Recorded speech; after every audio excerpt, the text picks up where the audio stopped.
नमस्कार दोस्तों, स्वागत है आप सभी का आपके अपने YouTube चैनल परीक्षा पॉइंट पर। आज हम इतिहास विषय से संबंधित सैंधव सभ्यता के बारे में संपूर्ण जानकारी लेंगे और इनसे बनने वाले एग्ज़ाम में सभी प्रकार के प्रश्नों को एक ही वीडियो में क्लियर करेंगे। साथ में इन सभी प्रश्नों को समझते हुए अच्छी तरीके से चलेंगे ताकि ये हमारे दिमाग से कभी भी ना उतरे। इसी क्रम में यदि आपने हमारे YouTube चैनल को अभी तक लाइक, शेयर, सब्सक्राइब ना किया हो तो प्लीज़ कर दें। चलिए शुरू करते हैं।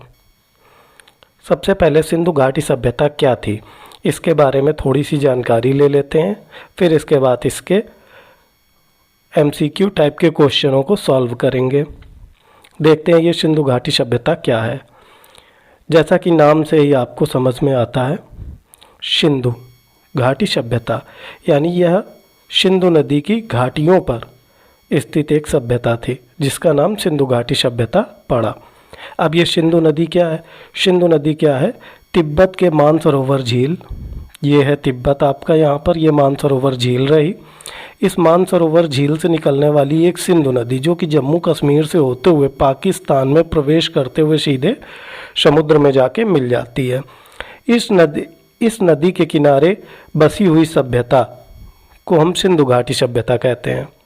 इसका विस्तार भारत में राजस्थान से लेकर गुजरात वगैरह में कई जगहों पर विस्तार हुआ था, जिसके विषय में हम आगे क्वेश्चनों के माध्यम से संपूर्ण चर्चा करेंगे।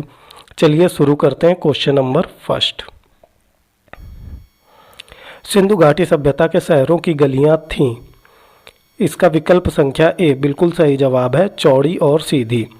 जो सिंधु घाटी की शहरों की जो गलियां थीं वे चौड़ी थीं और सीधी थीं। साथ में यही जो रोडें थीं वो लगभग 90 अंश पे एक दूसरे को काटते हुए प्रतीत होती थीं। अधिकतर रोडें 90 अंश पर एक दूसरे को काटती थीं। इसके अलावा जो घरों का मुख्य द्वार था वह मुख्य रोड पर ना खुल के पीछे की तरफ खुलता था, मतलब मेन रोड पे ना खुल के वह उसके जस्ट पीछे वाली गलियों में खुलता था। किंतु इसका एक लोथल अपवाद है, लोथल अपवाद है, क्योंकि लोथल जो एक शहर हुआ करता था इसके सभी घरों का द्वार मेन रोड पे हुआ करता था, बाकी सभी को पीछे हुआ करता था। यह एग्ज़ाम के पॉइंट ऑफ व्यू से बहुत इम्पॉर्टेंट है। चलते हैं क्वेश्चन नंबर नेक्स्ट। हड़प्पा के खंडहर निम्नलिखित में से किस नदी के तट पर पाए जाते हैं? तो हड़प्पा के खंडहर किस नदी पे पाए जाते हैं? लगभग इसका विकल्प क्या है? ए बिल्कुल सही जवाब है, रावी नदी के तट पर। इस रावी नदी को हम लोग पुराने समय में क्या कहते थे? पुरुषणी नदी, पुरुषणी नदी। और झेलम नदी का पुराना नाम क्या था? वितस्ता, वितस्ता। ये एग्ज़ाम में अधिकतर पूछ लिए जाते हैं। व्यास नदी का पुराना नाम विपाशा, ये विपाशा बसु वाली विपाशा नहीं है। और सतलज नदी का पुराना नाम शतुद्री, शतुद्री। इनके पुराने नामों से भी संबंधित क्वेश्चन एग्जाम में अधिकतर पूछ लिए जाते हैं, जिसमें से सबसे ज़्यादा इम्पोर्टेंट जो होता है ये रावी होती है और झेलम होता है। चलते हैं क्वेश्चन नंबर अगले की ओर।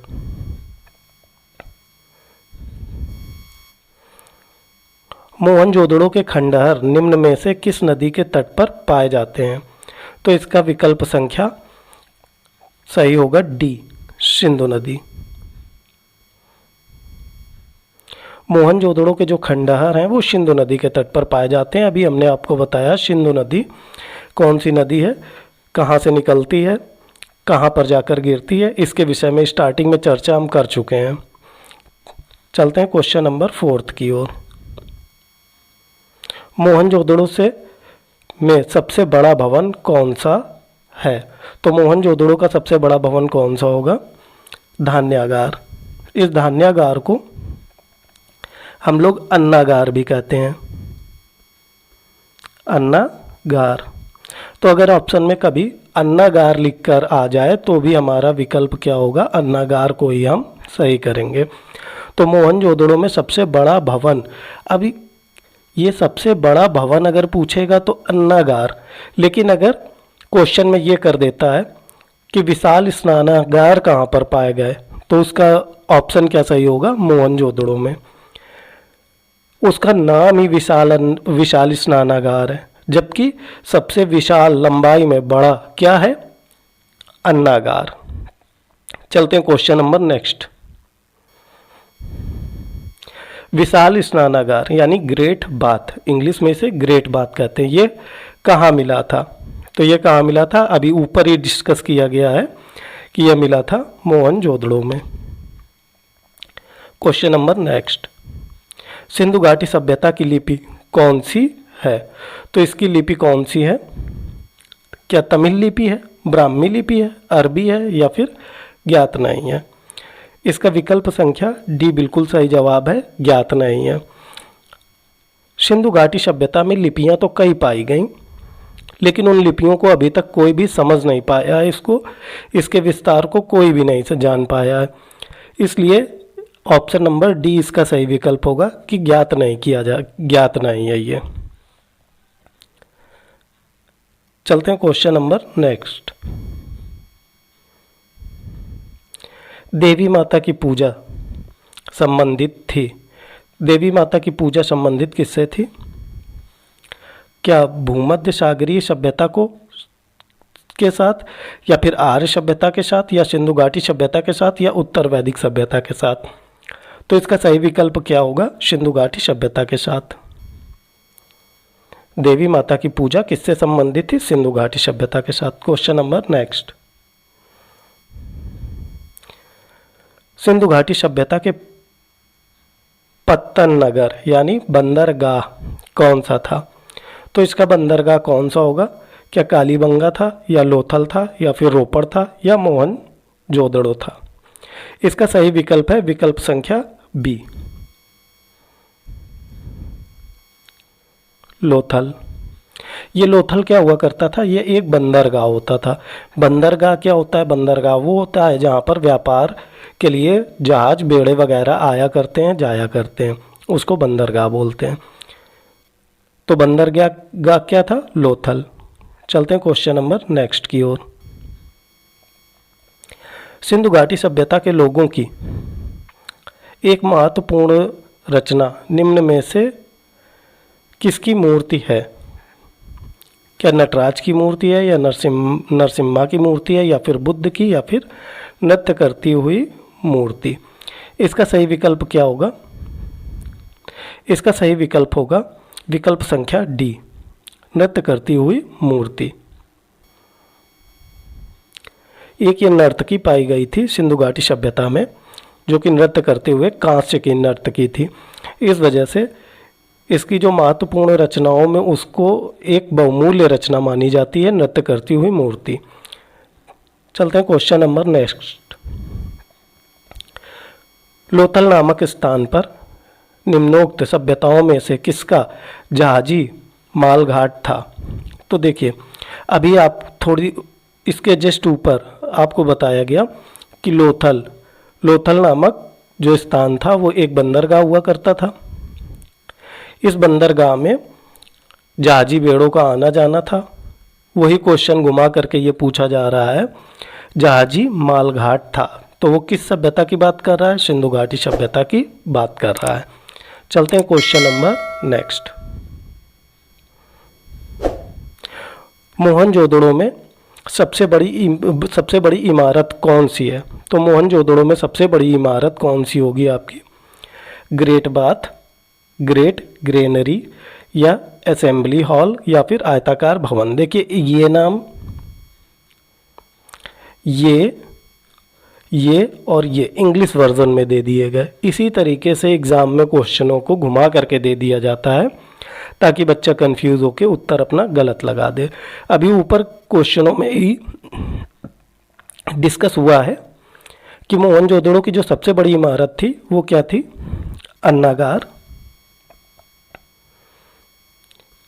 अन्नागार, और अन्नागार को ही ग्रेसरी कहते हैं इंग्लिश में। चलते क्वेश्चन नंबर नेक्स्ट।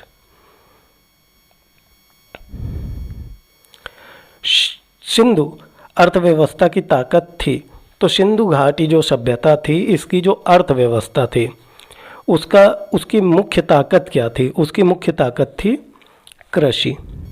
विकल्प संख्या ए, उसकी मुख्य ताकत क्या हुआ करती थी? कृषि। यहाँ पर एक समझने की बात यह आ जाती है कि अर्थव्यवस्था की तो ताकत कृषि थी, लेकिन सिंधु घाटी सभ्यता के लोगों का मुख्य व्यवसाय क्या था? अगर यह क्वेश्चन घूम करके आए तो इसका हम लोग विकल्प क्या लगाएंगे कि व्यापार। उनका मुख्य व्यवसाय व्यापार था, क्योंकि वह सभ्यता शहरी सभ्यता थी, लेकिन जो उनकी अर्थव्यवस्था थी वो कृषि पर ही टिकी हुई थी। क्वेश्चन नंबर नेक्स्ट, सिंधु घाटी की सभ्यता के लोग किसकी पूजा करते थे? विष्णु की, पशुपति की, ब्रह्मा की या फिर इंद्र की? तो देखिए, सिंधु घाटी सभ्यता में पशुपति की एक मूर्ति पाई गई थी। इससे यह प्रमाणित होता है, अनुमान लगाया जाता है कि वहाँ के लोग पशुपति की पूजा करते थे। ये जो पशुपति है, इन्हीं को शिव भी बोलते हैं, यानी भगवान शिव के उपासक थे ये लोग। क्वेश्चन नंबर नेक्स्ट, हड़प्पा टीले का सर्वप्रथम उल्लेख किसके द्वारा किया गया? ये क्वेश्चन थोड़ा सा टफ है, इसके बारे में आप लोग थोड़ा ध्यान से देखिए, ध्यान से समझने की कोशिश कीजिए। देखिए, इसमें क्या था, जैसे ये जो चार्ल्स गैरसन्स थे, ये चार्ल्स गैरसन्स, इन्होंने क्या किया था 1826 ईस्वी में, 1826 ईस्वी में हड़प्पा की खुदाई के विषय में जानकारी दी थी, लेकिन इनकी जानकारी को सब लोगों ने अनसुना किया और इससे कोई निष्कर्ष नहीं निकल पाया। किसी ने भी इनकी जानकारी के हिसाब से खुदाई प्रारंभ नहीं की थी। वहीं अगर हम बात करते हैं अलेक्जेंडर कनिंघम की, अलेक्जेंडर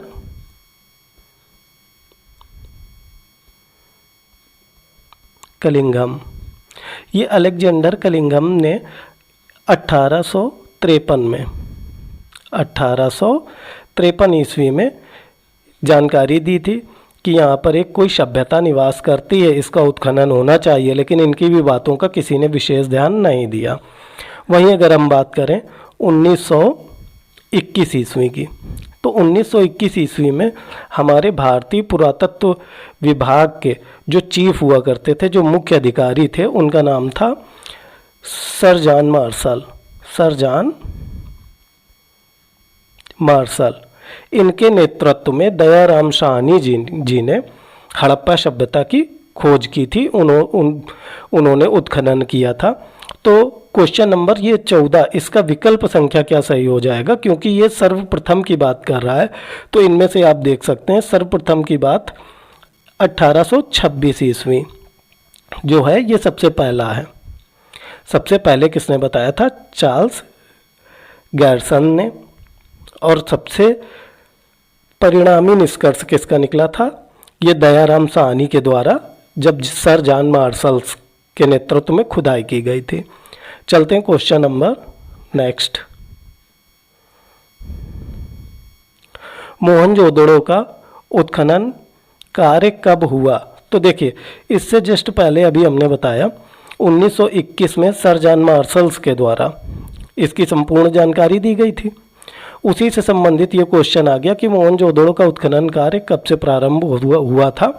तो इसका सही विकल्प क्या हो जाएगा? क्योंकि 1921 में जानकारी दी गई थी। कार्य कब प्रारंभ हुआ था? 1922 ईस्वी में। तो इसका विकल्प संख्या डी एकदम सही जवाब होगा। क्वेश्चन नंबर नेक्स्ट, पहली बार कपास उपजाने का श्रेय किस सभ्यता को जाता है? तो सबसे पहली बार जो कपास उपजाने का श्रेय है वो किसको जाता है? सिंधु घाटी सभ्यता को। क्वेश्चन नंबर नेक्स्ट, सिंधु सभ्यता के लोग किस धातु से अपरिचित थे? तो देखिए, तांबे की तो नर्तकी पाई गई थी, कांसे के औजार और सिक्के पाए गए थे, सोने के भी कुछ आभूषण वगैरह पाए गए थे। लेकिन लोहा जो था, लोहे से ये लोग बिल्कुल भी अपरिचित थे। तो इसका सही विकल्प क्या होगा? लोहा। ये एग्जाम में कई बार क्वेश्चन आया है, किस धातु से अपरिचित थे? ऑप्शन में लोहा ही देता है वो, इसलिए आप लोग इसको थोड़ा सा ध्यान से समझ के चलते हैं। Question number next. सिंधु घाटी सभ्यता में तराजू कहाँ से पाया गया? तो इसका सही विकल्प क्या होगा? तराजू हमारा कहाँ से पाया गया? ये लोथल से पाया गया। इसको अगर हम लोग लिंक के हिसाब से समझें तो देखिए, लोथल क्या था? एक बंदरगाह था। बंदरगाह में क्या होगा? माल आएगा और जाएगा, हर एक सामान आएगा और जाएगा। जहाँ पर सामान आएगा वहीं पर तो तौला जाएगा, इसलिए इसका विकल्प इस तरह से आप घुमा के समझ सकते हैं। तराजू कहाँ पाया जाएगा? लोथल में। चलते हैं क्वेश्चन नंबर नेक्स्ट की ओर। सिंधु घाटी सभ्यता के लोगों का मुख्य भोजन क्या था? तो इनका मुख्य भोजन क्या था? इनका मुख्य भोजन था गेहूं और जौ। गेहूं और जौ। जौ को हम लोग यव भी बोलते हैं। कभी कभी एग्जाम में यव लिख करके आ जाता है, तो ध्यान रखेंगे, गेहूं और यव या फिर जौ। चलते हैं क्वेश्चन नंबर नेक्स्ट की ओर। मृतकों का टीला किसे कहा जाता है? तो मृतकों का टीला किसे कहा जाता है? मोहनजोदड़ो को। मोहनजोदड़ो को मृतकों का टीला कहा जाता है। ये कई बार एग्जाम में आया हुआ, रेलवे में 2 से 3 बार ये क्वेश्चन रिपीटेड हुआ है। चलते हैं क्वेश्चन नंबर नेक्स्ट।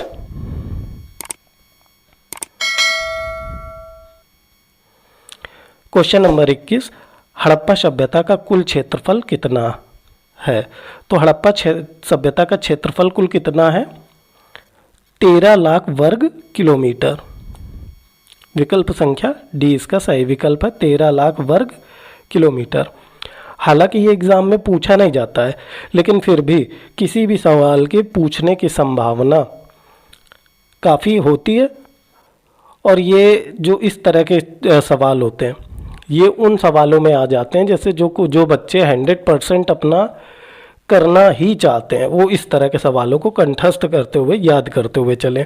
और जिन्हें सिर्फ पास होने से और नौकरी लेने से मतलब है, वो इम्पोर्टेंट सवालों पे फोकस करते हुए चलें। हालांकि क्वेश्चन ये भी इम्पोर्टेंट है, आप इसको भी थोड़ा सा समझ लें। Question number 22। सिंधु की घाटी सभ्यता का स्थल कालीबंगा कहाँ स्थित है? ये कालीबंगा कहाँ पर स्थित है? ये राजस्थान में स्थित है। कालीबंगा राजस्थान। इस कालीबंगा का जो क्षेत्र है वो राजस्थान क्षेत्र में ये पड़ जाता है। Question number next. सिंधु घाटी सभ्यता में कितने नगर थे? तो सिंधु घाटी सभ्यता में कितने नगर थे? विकल्प संख्या बी यानी 6। सिंधु घाटी सभ्यता में कुल 6 नगर थे। ये मुख्य नगर थे, जिनके बारे में अगर हम बताएं तो इनको हम बोल सकते हैं, जैसे हड़प्पा हुआ, मोहनजोदड़ो हुआ, चंदूदड़ो हुआ, लोथल हुआ, कालीबंगा हुआ, हिसार हुआ। ये 6 नगर मुख्य रूप से पाए जाते थे। Question number next. सिंधु घाटी में कितनी राजधानियाँ थीं? तो सिंधु घाटी में कितनी राजधानियाँ थीं? मुख्य रूप से 2 राजधानियाँ मानी गई हैं।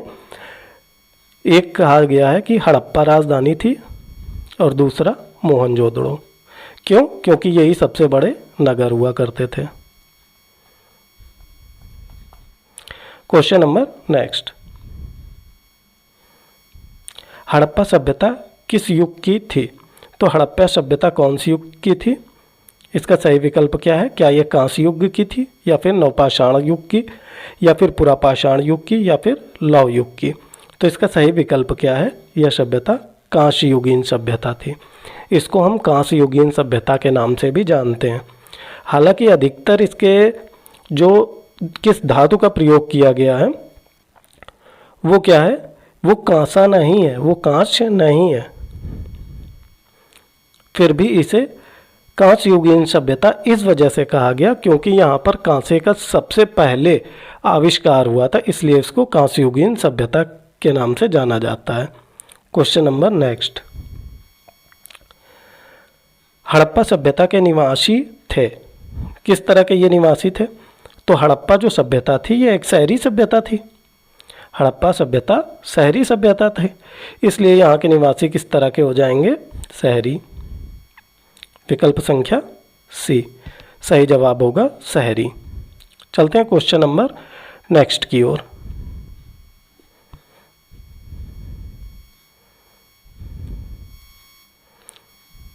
निम्नलिखित में से किस पदार्थ का उपयोग हड़प्पा काल की मुद्राओं के निर्माण में मुख्य रूप से किया गया था?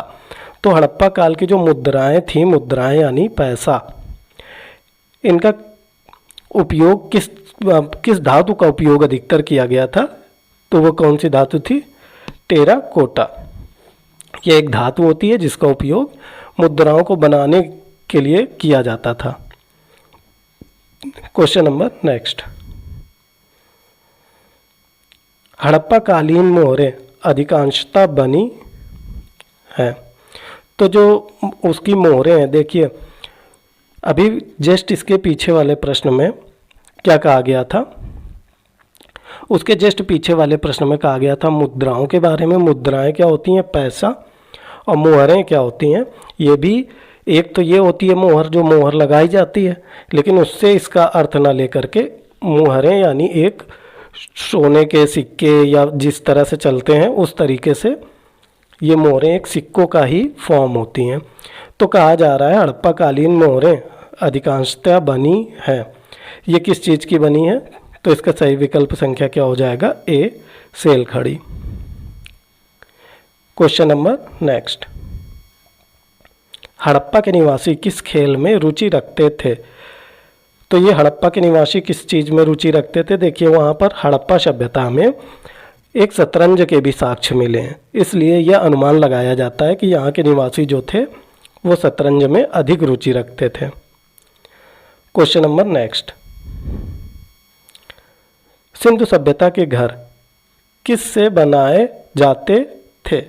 तो जो सिंधु सभ्यता के घर थे, तो देखिए ये क्योंकि एक शहरी सभ्यता थी, अगर ये ग्रामीण सभ्यता होती तब तो लकड़ी के बन रहे होते, लकड़ी के नहीं बनेंगे।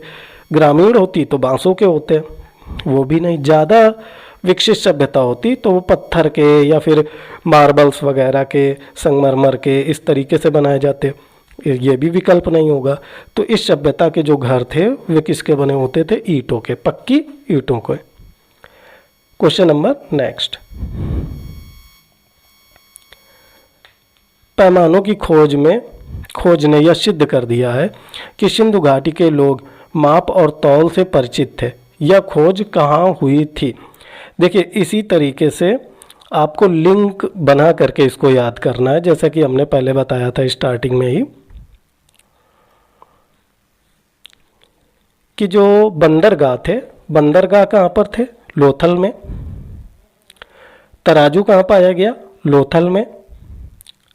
अगर यहाँ माप तौल की बात करेगा तो देखिए सिंधु घाटी के लोग माप तौल से परिचित थे।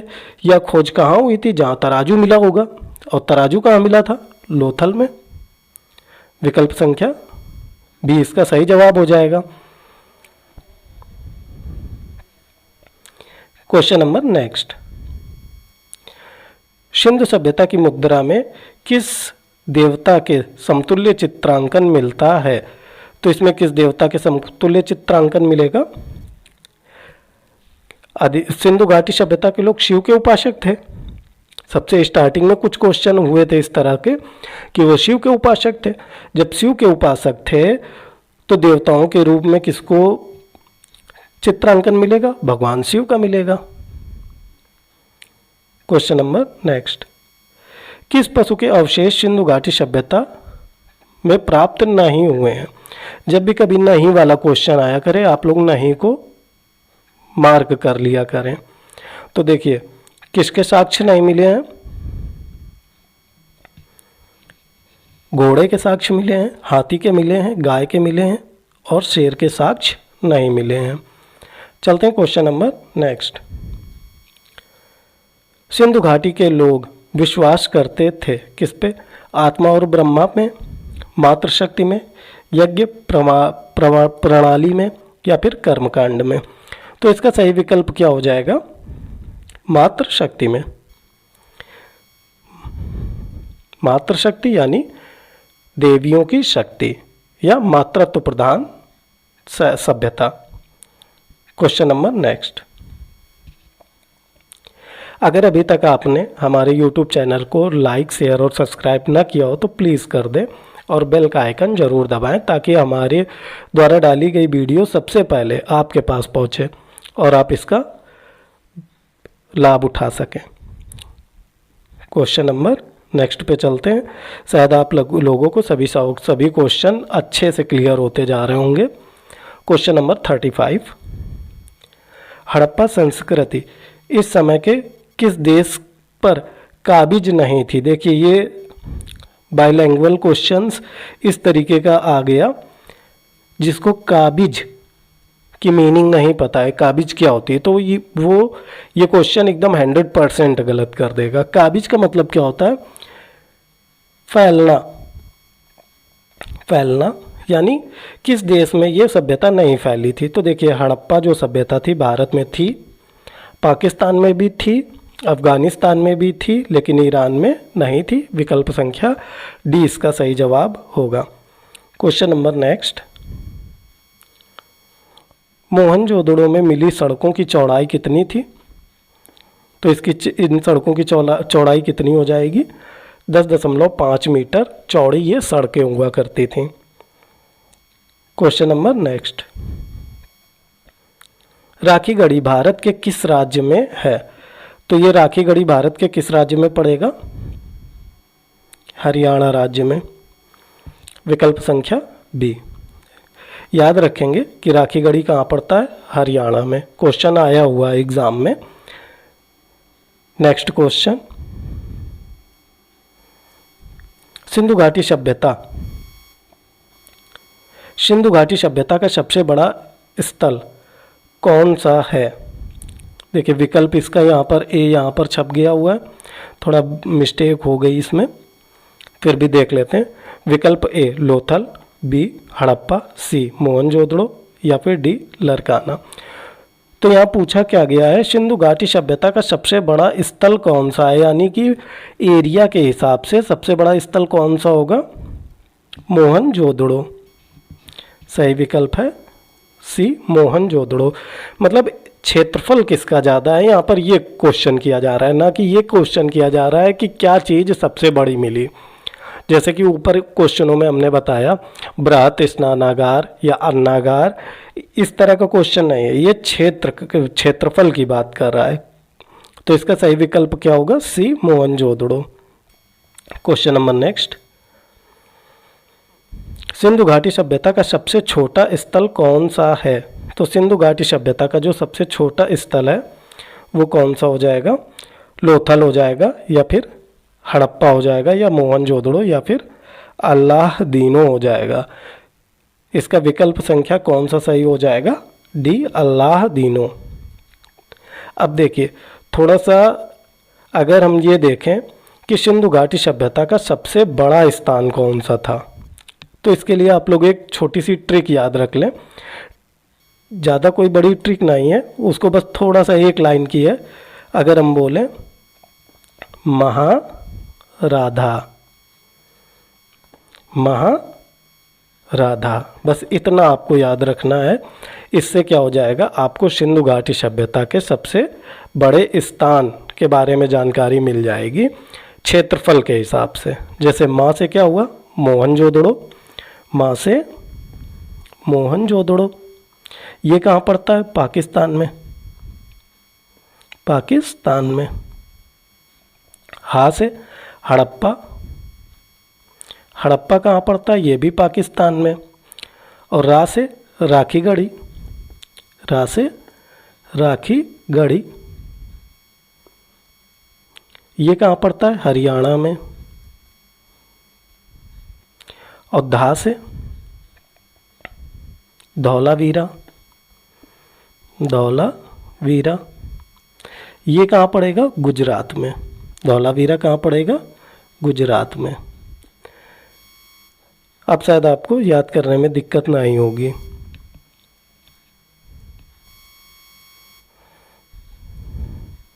चलते हैं क्वेश्चन नंबर नेक्स्ट। हड़प्पा यानी सिंधु घाटी सभ्यता में पवित्र पशु कौन थे? तो इनमें से पवित्र पशु कौन थे? देखिए, कुबड़ वाला बैल और श्रृंगयुक्त पशु, यानी श्रृंगयुक्त मतलब सींगों से युक्त पशु, या फिर कह दें बारहसिंगा। कभी कदार बारहसिंगा भी ऑप्शन में लिख के आता है, तो दोनों विकल्प ही सही होगा। कुबड़ वाला बैल और श्रृंगयुक्त पशु। क्वेश्चन नंबर नेक्स्ट पे चलते हैं। सिंधु घाटी सभ्यता के किस स्थान से मिले अवशेषों से यह ज्ञात होता है कि वहाँ खेतों को हल से जोतने की प्रक्रिया प्रारंभ हो चुकी थी? ये किस स्थान से पता चलता है? ये पता चलता है कालीबंगा से। विकल्प संख्या बी, कालीबंगा से पता चलता है कि वहाँ पर खेतों को हलों से जोता जाता था, क्योंकि कालीबंगा में हल के साक्ष्य मिले थे। Question number next. मांडा नगर किस नदी पर स्थित है? तो ये जो मांडा नगर है ये कहाँ पर स्थित है? चिनाब नदी पर स्थित है। विकल्प संख्या सी इसका सही जवाब होगा, चिनाब नदी पर। Question number next.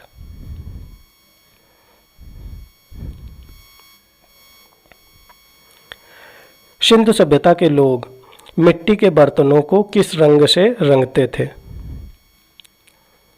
गेरुआ रंग, काला रंग, भूरा रंग या फिर लाल रंग? इसका सही विकल्प क्या हो जाएगा? लाल रंग। इसमें लोग कंफ्यूज होकर के गेरुआ रंग पे टिक करके चले आते हैं, जो कि आंसर गलत हो जाता है। ध्यान रखें, गेरुआ रंग अलग है, लाल रंग अलग है। Question number next. हड़प्पा और मोहनजोदड़ो की खुदाई सर्वप्रथम किसकी अगुवाई में हुई थी? तो देखिए, ये जो खुदाई हुई थी ये सर्वप्रथम किसकी अगुवाई में हुई थी? अभी कुछ क्वेश्चंस पहले हमने इसके बारे में पूरी जानकारी दी थी, उसके हिसाब से आपको बताना है इसका आंसर। क्या आप लोग बता सकते हैं? कोशिश कीजिए।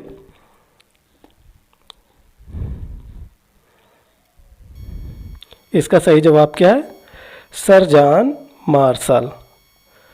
सर्वप्रथम खुदाई इन्हीं के अगुवाई में हुई थी। Question number next. वर्तमान में मोहनजोदड़ो कहाँ स्थित है? तो ये मोहनजोदड़ो कहाँ स्थित है? ये तो एकदम सिंपल सा सवाल है, सिंधु यानी पाकिस्तान में। मोहनजोदड़ो कहाँ स्थित है? पाकिस्तान में। Question number next. हड़प्पा वासियों ने सर्वप्रथम किस धातु का प्रयोग करना प्रारंभ किया? इसका सही विकल्प क्या हो जाएगा? तांबा। Option number A. सबसे पहले किस धातु का प्रयोग करना प्रारंभ किया था? तांबा। लेकिन खोज किसकी की थी? कांसे की। इसीलिए इसको कांस्ययुगीन सभ्यता, कांस्य सभ्यता भी कहा जाता है। अधिकतर औजार किसके बने थे? तांबे के। लेकिन आविष्कार किसका हुआ था? कांसे का, याद रखना। चलते हैं क्वेश्चन नंबर नेक्स्ट। हड़प्पा की सभ्यता किस युग की सभ्यता थी? तो देखिए, यह किस युग की थी? अभी जस्ट इसके ऊपर वाले क्वेश्चन में हमने बताया कि यह कौन सी सभ्यता थी? कांस्ययुगीन सभ्यता। Question number next. सिंधु की घाटी सभ्यता के लोगों का मुख्य व्यवसाय क्या था? तो इसका मुख्य व्यवसाय क्या था? व्यापार। विकल्प संख्या बी सही जवाब है, व्यापार। लेकिन अर्थव्यवस्था किस पे टिकी हुई थी? कृषि पे। दोनों में थोड़ा सा फैक्चुअल अंतर है, इस अंतर को आप लोग ध्यान में रख के चले। Question number next. सिंधु घाटी सभ्यता के लोगों का मुख्य व्यवसाय, ये रिपीट हो गया क्वेश्चन। क्या इसका आंसर सही होगा? व्यापार। क्वेश्चन नंबर अगला क्या है? मोहनजोदड़ो का अर्थ है क्या अर्थ है? क्या इसका अर्थ है समृद्ध साम्राज्य, या फिर व्यापारियों का गढ़, या फिर देवताओं का नगर, या फिर मृतकों का टीला? तो मोहनजोदड़ो का जो शाब्दिक अर्थ है वो क्या है? मृतकों का टीला। विकल्प संख्या डी इसका बिल्कुल सही जवाब है। Question number next. कालीबंगा का अर्थ क्या है? मोहनजोदड़ो का तो अर्थ हो गया मृतकों का टीला, कालीबंगा का क्या अर्थ है? तो देखिए कालीबंगा का अर्थ क्या है? काले रंग की चूड़ी। काली तो काले, काले रंग की चूड़ी, इस तरह से इसको याद कर लें। क्वेश्चन नंबर नेक्स्ट, और इस सीरीज का सबसे लास्ट क्वेश्चन। हड़प्पा सभ्यता के किस नगर को सिंधु का बाग कहा जाता है? तो किसको कहा जाता है? सिंधु का बाग के नाम से प्रसिद्ध है मोहनजोदड़ो। मोहनजोदड़ो को सिंधु का बाग भी कहते हैं। यहाँ तक हुए पूरे हमारे 51 शुभ क्वेश्चन 51। अगर आपने हमारी वीडियो यहाँ तक पूरी कंप्लीट देखी हो तो प्लीज़ इसको लाइक, शेयर और सब्सक्राइब करें, बेल का आइकन ज़रूर दबाएं और अपने दोस्तों को ज़्यादा से ज़्यादा शेयर करें। इसी तरीके की लंबी वीडियो जिसमें आपके रिवीजन भरपूर हो जाए, इस तरह की वीडियो आप बराबर पाते रहेंगे। धन्यवाद।